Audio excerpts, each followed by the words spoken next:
Started in my first year of teaching was in '59, and I commuted from Seymour.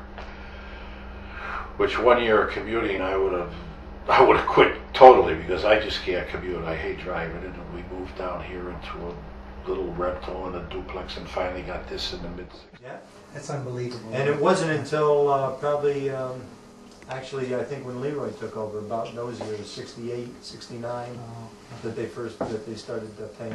That's why Jack was such an angry. Yeah. That's why we ran all those laps. Yeah, that's You right. get I it? understand, yeah. Yeah. Did he continue that hard-nosed kind of approach all those All years? those years. Yeah, right? Joe Yeah, played for it. yeah. Well, let me give you an example. I called his number, and I avoided calling his number because we all have Jack Casagrande stories, even if you're a football player, you know. So I call it, and he picks up the phone, and of course it's him. You know, the unmistakable voice. Hello. I said, This is Joe Paterno. I say Parcells. No, I said, is this Jack Casagrande? He goes, what do you want to know for?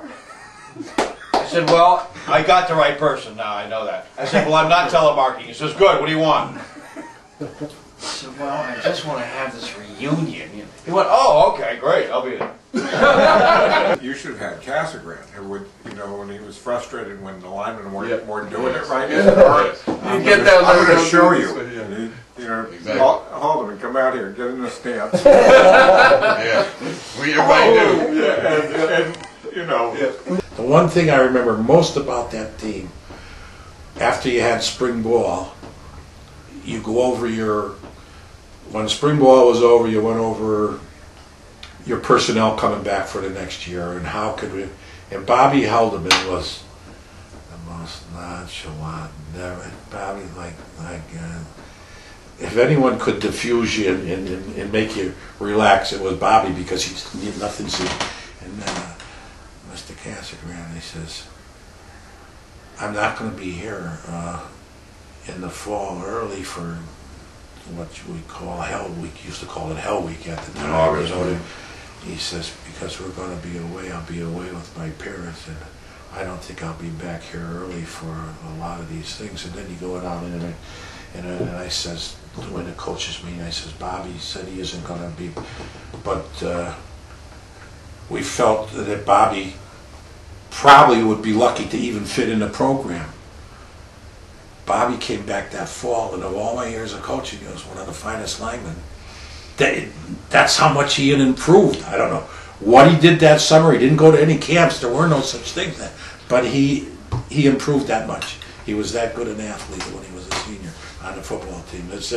Anybody was still just as, you know, he probably, if he knocked someone on his ass, he'd probably go, I'm sorry, I didn't mean to hit you that. You know, that would be Bobby. I'll never forget the time he did me, that saying, get down there. And he hit me with that. Yeah. I don't know that. Now I remember it as me flipping over in the air. And while I'm flipping over there, my lip is swelling up. June buckwheat. Oh Jesus!